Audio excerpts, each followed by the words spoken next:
Kalau saudara tidak paham terhadap pesan firman Tuhan, Alkitab terutama kitab Wahyu, yang tidak masuk akal menurut Anda, bukan kitabnya yang tidak masuk akal, akalmu yang tidak bisa masuk. Ternyata kalau tidak hati-hati menafsirkan kitab Wahyu, sedangkan kita juga harus hati-hati, apalagi orang yang bukan Kristen mau menafsirkannya, maka dari itu tidak heran. Mereka mentertawakan, tapi bagi saya itu mentertawakan kebodohannya. Itu lihat surganya orang Kristen itu, ada peperangan di surga. Surganya orang Kristen itu ada peperangan ya. Ya, mereka mentertawakan kita ya, tapi kita mentertawakan mereka. Karena mereka sedang mentertawakan kebodohannya mereka. Pak, tentang peperangan naga di surga ini bagaimana, Pak? سبحوا مجدوا زدوا علوا إلى الأبد رحمته فهو المسبح والممجد والمتعالي على الأظهر وإلى الأبد رحمته. Pak, tentang peperangan naga di surga ini bagaimana, Pak?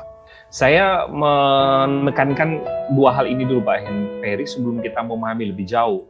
Yang pertama, sekali lagi, kitab Wahyu ini merupakan kitab apokaliptik yang memiliki tingkat kesulitan dalam kita memahami secara hermeneutik di dalamnya. Karena itu, kita tetap harus konsisten bahwa ketika kita memahami tentang teks-teks dalam kitab Wahyu, yang fokus kita adalah pasal 12 dan 14 terlebih dahulu ini, maka kita tidak bisa memahami dan mengartikan pasal 12 dan pasal 14 ini secara literal atau secara harafiah. Itu dulu yang perlu kita pegang dalam pikiran kita.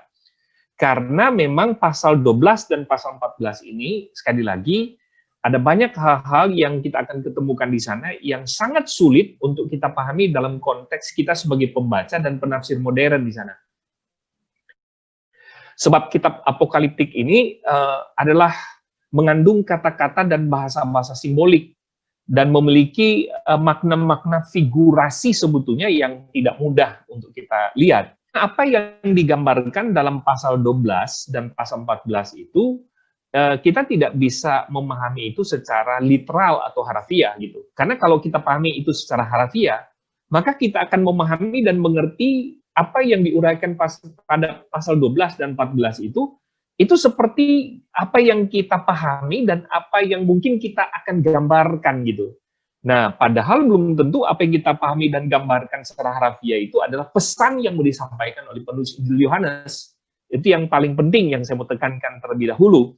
Kalau kita bicara tentang pasal 12 dan pasal 14, kita harus mempertimbangkan bahwa teks-teks di dalam kita mendekati secara figuratif.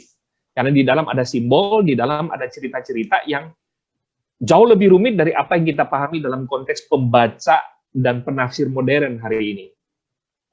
Nah, saya mulai dari konteks yang luas dulu sebelum kita pahami. Jadi jika dilihat dari struktur kitab Wahyu, pasal 12 dan 14 itu masuk dalam bagian kedua sebetulnya, yang mencakup konteks luas dari penglihatan Yohanes yang keempat kalau kita perhatikan, yaitu mulai dari pasal 12 ayat yang pertama, sampai dengan pasal 14 ayat yang ke-20. Jadi pasal 12 ayat yang pertama, sampai 14 ayat yang ke-20 itu merupakan bagian kedua sebetulnya, dari apa yang Yohanes mendapatkan penglihatan. Nah, kita akan coba perhatikan pada dua adegan yang akan kita bahas, yaitu pasal 12 ayat 7 sampai dengan 9, baru kemudian kita perhatikan pasal 12 ayat 1 sampai dengan ayat yang ke-6. Nah, pasal 12 ayat 7 sampai dengan 9 berkata, maka timbullah peperangan di surga. Mikael dan malaikat-malaikatnya berperang melawan naga itu, dan naga itu dibantu oleh malaikat-malaikatnya. Tetapi mereka tidak dapat bertahan, mereka tidak mendapat tempat lagi di surga, dan naga besar itu, si ular tua yang disebut iblis atau Satan, yang menyesatkan seluruh dunia, dilemparkan ke bawah, ia dilemparkan ke bumi bersama-sama dengan malaikat-malaikatnya. Apakah benar gambaran peperangan ini terjadi di surga? Itu pertanyaan paling penting dalam ayat-ayat ini. Gitu. Apakah peperangan yang dicatat dalam ayat yang ke-7 ini betul-betul terjadi di surga? Peperangan antara siapa? Itu peperangan antara para Mikael dan malaikat-malaikatnya. Jadi Mikael ini kalau kita baca dalam informasi perjanjian lama, dia merupakan penghulu para malaikat. Ya. Artinya dia merupakan pemimpin. Maksudnya Mikael dan para malaikat. pasukannya ya Pak? Betul. Jadi kalau diartikan Mikael dan para pasukannya itu berperang melawan naga itu katanya. Ya. Dan naga itu dibantu oleh, perhatikan, naga itu dibantu oleh malaikat-malaikatnya. Nah, yang saya memang sebetulnya menarik untuk kita tafsir adalah naga itu dibantu oleh malaikat-malaikat. Ya. Ada istilah malaikat di situ ya. Jadi anak buahnya naga, kira-kira begitu, adalah para malaikatnya. Itu menarik buat kita. Dan kemudian dikatakan mereka tidak mendapat tempat lagi di sorga dan seterusnya. Nah, pertanyaannya adalah, yang pertama terlebih dahulu adalah, apakah benar bahwa apa yang dicatat dalam ayat yang ke-7 sampai dengan ke-9 tentang peperangan itu terjadi di sorga? Itu dulu yang perlu kita concern di situ. Nah, saya coba Ya, Pak, lihat begini. terutama para pemfitnah Kristen ini, bahwa mereka berpikir futuris, bahwa ini adalah surganya Kristen nanti di sana terjadi peperangan. Iya. Silakan. Nah, saya akan coba menjawab itu dari sisi argumentatif teologisnya ada di situ, Pak Heri. Nah, perhatikan apa yang dilihat Yohanes dalam bagian yang pertama. Ada Mikael dan malaikat-malaikatnya, ada naga yaitu si ular tua yang disebut iblis atau setan dan malaikat-malaikatnya. Pekerjaan para naga dan iblis itu adalah menyesatkan seluruh dunia kalau kita perhatikan. Nah, perhatikan, semua oknum yang dicatat di dalam ayat yang ke-7 sampai dengan ayat yang ke-9 itu bukan oknum-oknum dunia sebetulnya. Yang seperti kita pahami antara saya misalnya dengan Pak Heri, ada dagingnya. Tapi kalau kita perhatikan sebetulnya itu bersifat rohani sebetulnya. Makhluk-makhluk roh gitu. Jadi kalau kita bicara tentang Mikael dan para malaikat, naga atau si ular tua, atau disebut iblis atau setan, dan malaikat-malaikatnya, artinya bahwa naga, iblis, dan setan ini adalah golongan daripada malaikat sebetulnya. Gitu. Jadi mereka diklasifikasikan sebagai makhluk-makhluk roh sebetulnya. Makhluk-makhluk yang secara kasat mata kita nggak bisa ngelihat gitu maksud saya. Gitu. Nah itu dulu yang kita perlu klarifikasi. Dan naga, dari mana naga pun itu ya, juga figurasi Pak ya. Betul, betul. Jadi kalau kita perhatikan, kan nanti dikira naga kayak film kungfu. Gitu. Jadi betul Pak Heri. Jadi istilah naga ketika dicatat oleh penulis Injil Yohanes, saya percaya komunitas di mana orang Kristen yang membaca ini mereka udah nggak bingung gitu, karena memang asing, legenda, mitos dari Yunani dan Romawi penuh sekali dengan istilah itu. Jadi pendekatannya Yohanes itu menggunakan mitologi itu, tapi sekali lagi saya ingatkan bukan mitologi itu sebagai kebenarannya, tapi sebagai jembatan. Seperti halnya orang Minahasa lah, mereka menyembah Opok Wananatas, sesuatu yang berkuasa di atas, tapi ketika penginjil datang kontekstualisasi mengatakan Opok Wananatas, yang dimaksud sekarang kalau orang Kristen, Opok Wananatas itu adalah Tuhan Yesus yang berkuasa, begitu. Iya, itu kan simbol kan Pak? Itu kan simbol. Kita bicara tentang simbol gitu ya. Yang diagungkan, yang dimuliakan gitu. Nah, sama seperti ini kan, cuma konteksnya berbeda. Nah, saya dengan demikian, lalu kemudian coba kita perhatikan secara tekstual dalam konteks bahasanya, Pak. Kai, egoneto, polemos, ento, orano gitu, Pak. Nah, orano ini, kemudian kalau kita perhatikan dalam ayat yang ke-8, itu keluar lagi istilah orano, Pak, dalam ayat yang ke-8. Nah, orano ini sebetulnya dalam terjemahan beberapa Alkitab, misalnya American Standard Version, King James Version, lalu kemudian misalnya juga New American Standard, New International Version, lalu New Revised Standard, mereka menerjemahkan itu dengan kata heaven. Heaven di sini adalah surga gitu loh, Pak. Hanya ada beberapa terjemahan yang menerjemahkan itu dengan sky atau langit. Dan kata daripada kata urano adalah syamaim gitu Pak. Kejadian 1 ayat 1 kan. Nah, di sana kata syamaim kita tidak bisa terjemahkan surga karena di sana diterjemahkan kata langit gitu loh Pak. Langit, diterjemahkannya langit. Karena memang surga kan sudah ada Pak Heri. Kalau dalam perhatikan secara gramatikal. Jadi karena urano ini berbicara tentang surga dalam pemahaman teks ini dan diulang lagi dalam ayat yang ke-8, menurut saya kata ini merupakan kata yang memang sangat penting bagi si Yohanes, Pak. Itu kata yang ditonjolkan di situ merupakan kata yang sangat penting. Dan Itu yang Yohanes pertama. ini kan berlatar belakang Yahudi kan. Betul, betul. Jadi pemahamannya dia di sini ya merupakan pemahaman yang kultur keyahudian secara teologis filosofis Ya. gitu loh, Pak. Ya. Nah, lalu perhatikan kata egeneto di situ, Pak. Kata egeneto di situ secara gramatikal itu aorist indikatif. Nah, pengertian aorist indikatif ini adalah gini, Pak. Menekankan sebuah perbuatan pada masa yang lampau yang sudah selesai dibuat. Jadi itu berlaku hanya satu kali saja, tidak akan terjadi lagi gitu loh, Pak. Dengan kata lain, saya mau katakan bahwa informasi bahwa ada peperangan di sorga antara Mikael dengan malaikat-malaikatnya melawan para setan dan para malaikat-malaikatnya ini terjadi di sorga, dan itu tidak akan lagi mau terjadi lagi, Pak. Itu sudah terjadi dalam satu kali saja. Tidak akan lagi terjadi pada masa apapun gitu. Kalau dalam perjanjian lama, kita hanya meraba-raba tentang kejatuhan iblis, kita hanya meraba-raba tentang iblis dibuang ke dalam dunia, kira-kira begitu, Pak. Di dalam perjanjian baru, khususnya dalam kitab Wahyu pasal yang ke-12 ini, puji Tuhan, kita menemukan sebuah gambaran, cerita Dan yang jawabannya. betul, yang secara teologis figurasi, kita menemukan di situ, Pak. Contoh misalnya, Yesaya 14 ayat yang ke-12, Pak Eri. Kalau tadi Ya, kejadian pasal 3, kejatuhan. perdebatannya cukup kuat di situ. Dalam suasana surgawi, dalam kekekalan tadi, kenapa ada iblis masuk kan? Nah, lalu banyak orang mengatakan Yesaya 14 ayat 12, kejatuhan. Jadi iblis sudah ada gitu. Jadi pembuangan iblis karena memberontak kepada Tuhan itu kita menemukan informasi dalam perjanjian lama. Tapi gambaran bagaimana itu terjadi, puji Tuhan kita dikonfirm dalam kitab Wahyu pasal 12 gitu, Pak Eri. Ya, Jadi ya, misalnya Yesaya 14 ayat yang ke-12. Nah, ini model hermeneutika ya, Pak. Jadi ini yang saya bilang. Ketika kita mendapatkan sebuah teks di mana membingungkan kepada kita, maka percayalah Alkitab ini mampu menafsir dirinya sendiri. Kita mungkin tidak menemukan informasi di buku-buku teologi, Pak. Tapi Alkitab kita ini adalah Alkitab yang saling mengkonfirmasi satu dengan yang lain. Nah, kita perlu melihat apa, Pak? Ya. Konteks yang lebih luas. Karena Wahyu pasal 12 ini merupakan sebuah cerita yang bersifat figuratif, Pak. Jadi penuh dengan makna figurasi di dalamnya yang semuanya terkonfirm dalam perjanjian lama. Yesaya 14 ayat yang ke-12 berkata, "Wah, engkau sudah jatuh dari langit, hai bintang timur, hei Lel putra fajar," bisa dalam bahasa Ibrani. Nah, ini berbicara tentang kejatuhan malaikat pemberontak yang disebut dengan setan tadi atau iblis yang dibuang ke bumi, Pak Heri.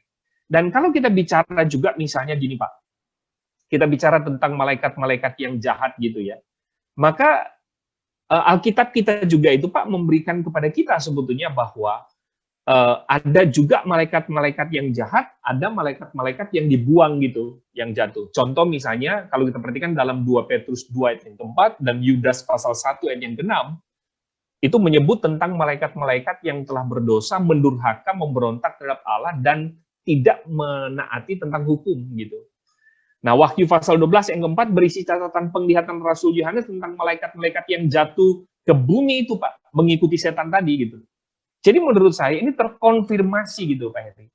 Ditulis dalam bentuk simbol, ditulis dalam bentuk figurasi, gambarannya, tapi secara teologis memang ternyata para penulis perjanjian baru dan perjanjian lama pun itu mengaminkan gitu loh, Pak. Tentang apakah peperangan itu terjadi di sorga? Jawaban saya adalah iya gitu. Karena tapi dulu. Iya, itu sudah terjadi dan tidak akan pernah terjadi lagi gitu loh, Pak Heri. Itu bentuknya adalah masa lampau. Ya, jadi ceritanya itu adalah kisah dari kejatuhan Lucifer yang pada akhirnya dia menarik seperempat malaikat-malaikat dan Tuhan kutuk mereka berubah menjadi iblis dan satan-satan yang mereka tahu bahwa tempat mereka bukan di surga lagi tapi di neraka. Betul. Tetapi ingat saudara, mereka tidak mau sendiri, mereka saat ini ngelebur mau membawa manusia untuk mengikuti mereka juga, bukan hanya malaikat yang sudah terbawa itu. Dan sekarang peperangannya lain, peperangannya kita melawan roh-roh jahat di udara dan sebagainya. Betul. Itu orang Kristen tidak boleh membenci sesamanya karena mereka tidak tahu apa yang mereka lakukan. Yang musuh orang Kristen terutama adalah setan, iblis, dan ante-antenya roh-roh jahat di udara ini yang menguasai mereka-mereka. Itu yang harus kita kasihi. Begitu, Ya. Pak? Ya. Lalu Pak, di ayat 1 sampai 6, siapakah perempuan yang tercatat di kitab Wahyu itu, Pak? Nah, jadi perempuan yang dicatat dalam Wahyu pasal 12 ayat 1 sampai dengan ayat yang ke-6, seringkali ada orang menafsir itu paralel, Pak, paralel dengan perempuan yang ada dalam pasal 17 dan pasal 18, Ferry. Saya ulang lagi. Ada orang menafsir perempuan dalam pasal 12 ayat 1 sampai 6 itu sama dengan atau paralel dengan perempuan pasal 17 yang ada di pasal 17 dan pasal 18. Dan ini menjadi sebuah pegangan kuat dari teman-teman kita yang berlainan agama, keyakinan dengan kita untuk menyerang bahwa peperangan di sorga itu untuk memperebutkan sebuah perempuan pelacur gitu. Itu Nah, dia. ini kan yang berbahaya, karena di sana dikatakan ada seorang perempuan yang hamil gitu loh, Pak, di dalam pasal 12. Lalu kemudian mereka menyamakan perempuan dalam pasal 12 yang lagi hamil dalam ayat 1 sampai 6 ini adalah perempuan yang ada di 17 dan 18, pasal 17 18. Sehingga mereka berkata bahwa peperangan yang terjadi di surga itu adalah memperebutkan seorang perempuan pelacur gitu. Karena dari pemahaman ini mereka menyimpulkan bahwa wah, berarti di surganya orang Kristen juga adalah ada pelacur gitu di sana, memperebutkan itu gitu. Nah, pertanyaan saya, apakah betul bahwa perempuan yang dimaksud dalam pasal 12 ini sama dengan pasal 17-18? Itu Pak yang paling penting yang saya mau jawab. Ya. Nah, saya klarifikasi langsung saja Pak. Ya, silakan. Mari kita klarifikasi perempuan dalam pasal 12, ayat 1 sampai dengan yang ke-6. Di sana dikatakan perempuan ini berselubungkan matahari, lalu kemudian bulan di bawah kakinya Pak, lalu memakai mahkota 12 bintang, sedangkan lalu kemudian sedang mengandung seorang anak laki-laki, Pak Heri. Nah, ini kan kalau cara mikirnya pakai otak udang kan nggak cukup, Pak. Otak udang itu otaknya kecil, jalannya mundur, udang tertentu, kaget pun mundur lompatnya. Nah, lalu oke, lanjut, Pak. Ya, lalu kemudian mari kita klarifikasi, Pak. Perempuan yang ada pasal 17 dan pasal 18. Nah, dalam pasal 17, Pak, perempuan ini disebut Babel besar. Nah, kalau kita bicara tentang Babel besar dalam figurasi kitab Wahyu, ini berbicara tentang ibu para pelacur dan kekejian bumi, Pak. Perhatikan ayat yang kelima dalam pasal itu. Ayat 5. Lalu perempuan ini disebut di situ adalah penggoda besar, penyesat dan pendusta yang bekerja bagi iblis dan binatang gitu loh, Pak. Perhatikan, bekerja bagi iblis dan binatang. Sementara dalam pasal 12, Pak, perempuan ini mau dibunuh oleh iblis. Mau dibunuh, dikejar-kejar untuk mau dibunuh kan gitu ya. Sama orang kalau nggak paham kan. Ya itu. Sementara kayak pasal tadi kayak cerita Kerasakti ini. Nah, pada saat yang sama perempuan ini muncul sebagai kota besar yang karena dihukum akan kehilangan semua perdagangan dan keuangan. Nah, kembali lagi ini berbicara tentang apa? Berbicara tentang kesekongkolan antara antikristus dengan dia kan Pak, dan seterusnya. Dalam pasal 18 ayat 11 sampai dengan ayat ke-24. Nah, sehingga dengan demikian Pak, saya punya konklusi sederhana sebetulnya. Karena kita nggak punya waktu untuk kupas secara gramatikal. Pertama Pak, perempuan dalam pasal 12 bukanlah perempuan pelacur seperti apa yang ditafsir oleh mereka yang berbeda keyakinan dengan kita. Karena sudah jelas sekali itu tadi Pak, perbedaannya. Lalu kemudian yang kedua, perempuan dalam pasal 12 adalah mulia, Pak. Karena dia bersifat kekhususan gitu ya. Yang secara teologis sebetulnya, perempuan yang dicatat di dalam pasal 12 ini, secara teologis itu berbicara tentang umat perjanjian gitu loh, Pak. Yang melahirkan Kristus, kira-kira gitu. Jadi anaknya itu adalah Kristus dalam figurasi cerita itu gitu. Jadi umat perjanjian, yaitu terdiri dari perjanjian lama, perjanjian baru, dan kita sebagai orang yang percaya sebetulnya. Karena kalau kita perhatikan kemudian pasal-pasal berikut, umat perjanjian ini kan Pak, yang akan menjadi sasaran daripada iblis untuk disesatkan gitu, untuk dihancurkan. Dan yang ketiga adalah, yang secara simbolik juga telah melahirkan anak laki-laki, yaitu merujuk pada Mesias. Anak domba Allah yang akan dikatakan dalam ayat yang ke-5a, menggembalakan bangsa dengan gada besi gitu. Jadi saya pikir memang kita perlu melihat referensi-referensi ayat untuk melihat gambaran-gambaran figurasi dari perempuan itu dan anak. Jadi saya mau tekankan sekali lagi bahwa perempuan dalam pasal 12 itu berbeda dengan perempuan dalam pasal 17 dan pasal yang ke-18. Dengan demikian, kita bisa dapat melihat bahwa peperangan di surga itu sudah terjadi dan tidak akan pernah terjadi lagi.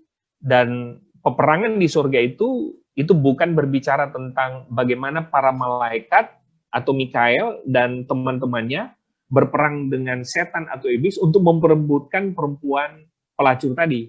Tidak sama sekali, itu keliru gitu. Jadi penting sekali, tetapi begini,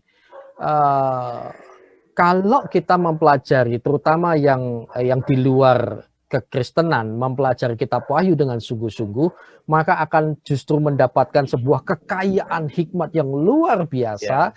Dan kalau belajar untuk mengerti, saya jamin Anda akan terima Yesus sebagai Tuhan dan Juru Selamat. Tetapi kalau Anda memanfaatkan ketidakmampuan Anda untuk memahami kitab Wahyu, maka engkau akan menjadi seorang pencemooh. هاليلويا هاليلويا بعلم يسوع ملك واحد على كل حياتي قلبي هيغني للمسيح وبصوت الحمد رح اشهد له تثبت صلاتي